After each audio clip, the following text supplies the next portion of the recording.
Anda bertanya kepada seseorang apakah ada kehidupan di planet dan bulan lain, jawaban yang mungkin Anda dapatkan adalah, ya.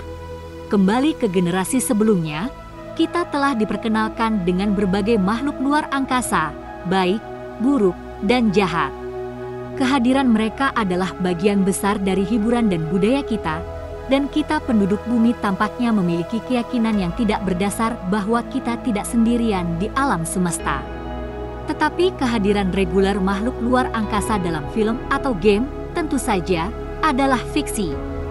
Tidak ada kehidupan di luar bumi yang pernah ditemukan, tidak ada bukti bahwa kehidupan non-terestrial pernah mengunjungi planet kita. Itu semua teori. Namun, ini tidak berarti bahwa alam semesta tidak bernyawa. Meskipun tidak ada tanda-tanda kehidupan yang jelas yang pernah terdeteksi, kemungkinan biologi ekstraterestrial, logika ilmiah yang mendukungnya telah berkembang. Ini mungkin pencapaian terbesar dari bidang astrobiologi yang berkembang. Akhir dekade ini, NASA akan meluncurkan misi Da Vinci, kependekan dari Deep Atmosphere Venus Investigation of Noble Gases, Chemistry, and Imaging, untuk mengumpulkan pengamatan yang belum pernah dilihat sebelumnya dari planet saudara kita yang panas terik. Seperti yang dinyatakan dalam makalah baru oleh para peneliti misi, penyelidikan akan membantu menjawab pertanyaan yang sulit dipahami. Apakah Venus memiliki lautan? Apakah layak huni? Apakah itu pernah menampung kehidupan? Apa sebenarnya yang terjadi di permukaan? Pada hari Venusian tahun 2031, tepat di tengah hari, pesawat luar angkasa Da Vinci akan menjatuhkan bola titanium selebar 3 kaki melalui awan tebal Venus. Itu akan menelan gas. Ini akan menjalankan percobaan. Itu akan bertahan dari panas dan tekanan yang ekstrim. Ini akan menunjukkan kepada kita seperti apa sebenarnya pegunungan Venus itu. Jika semua berjalan sesuai rencana, pengamatan 1 jam saja akan mengubah pemahaman kita tentang Venus dan akhirnya mengungkap masa lalu dan rahasianya. Sebelum kita mulai, mari kita perjelas. Da Vinci bukanlah orang pertama yang menginjakkan kaki di Venus.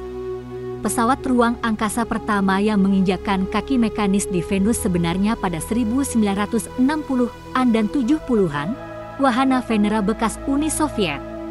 Mereka terjun melalui atmosfer planet yang menghukum, dengan segelintir bahkan mengirimkan data kembali dari permukaan berbatu.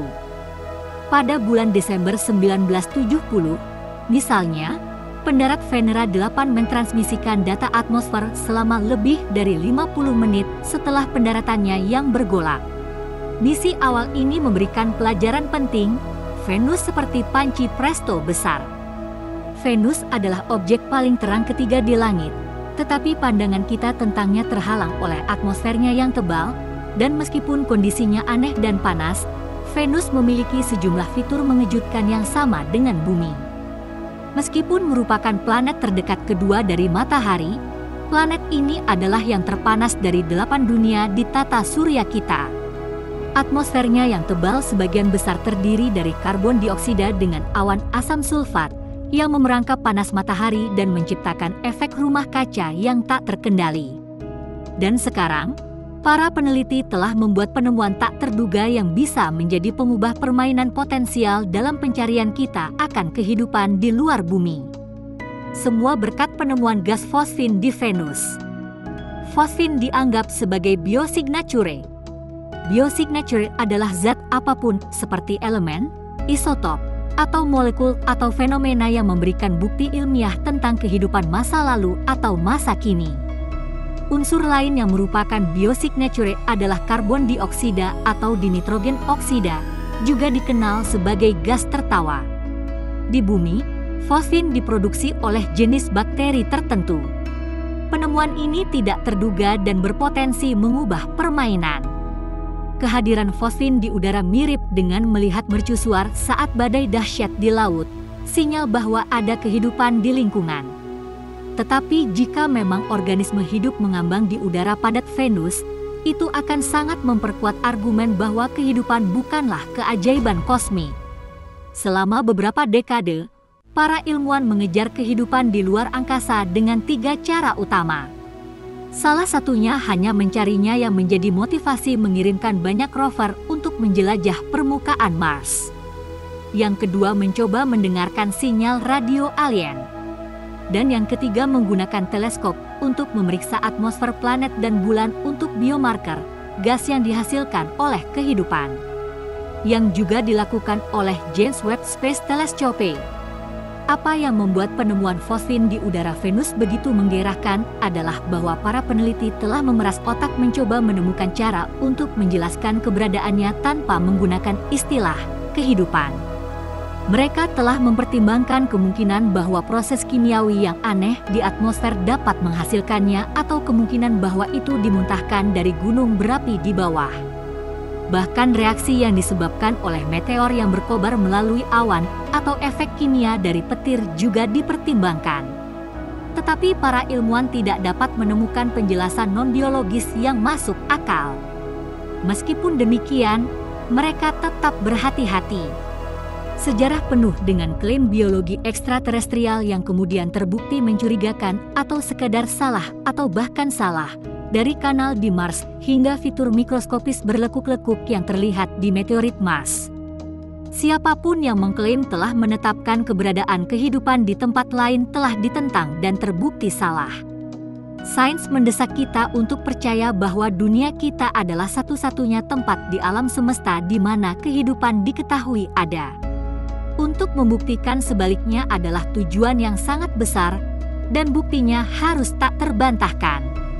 Seperti Keke Palmer di Nope. Duo bersaudara ini pada dasarnya mempertaruhkan hidup mereka untuk mendapatkan bukti foto alien yang jelas. Tapi kehidupan Venus, mungkinkah ada dalam kondisi yang begitu mengerikan? Selama beberapa dekade para ilmuwan menganggap Venus sebagai neraka yang steril dan sebagian besar mengabaikannya demi Mars atau beberapa bulan Jupiter dan Saturnus yang kaya air.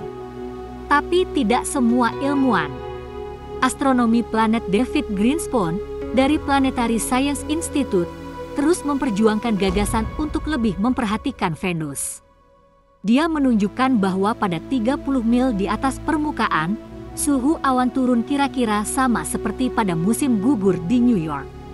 Gagasan bahwa beberapa mikroba dapat mengapung di awan yang sangat padat dan sedang ini tidak terlalu keterlaluan. Organisme semacam itu bisa jadi sisa-sisa kehidupan sederhana yang mungkin telah bertelur selama miliaran tahun. Venus memiliki samudra luas yang akhirnya mendidih. Atau mereka akan menjadi penyintas mikroskopis dari dunia yang perlahan terbakar. Tapi kita belum bisa mengesampingkan hasil yang lebih dramatis, kemungkinan bahwa, pada akhirnya, kita telah membuktikan bahwa kita memiliki teman di kosmos. Ya, mereka mikroskopis dan menjalani kehidupan yang sangat membosankan.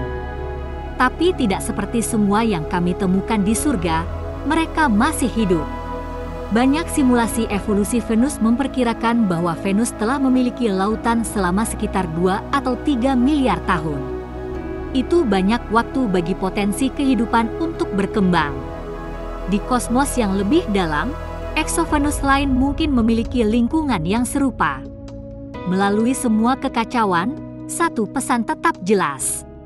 Kita harus tahu Venus kita.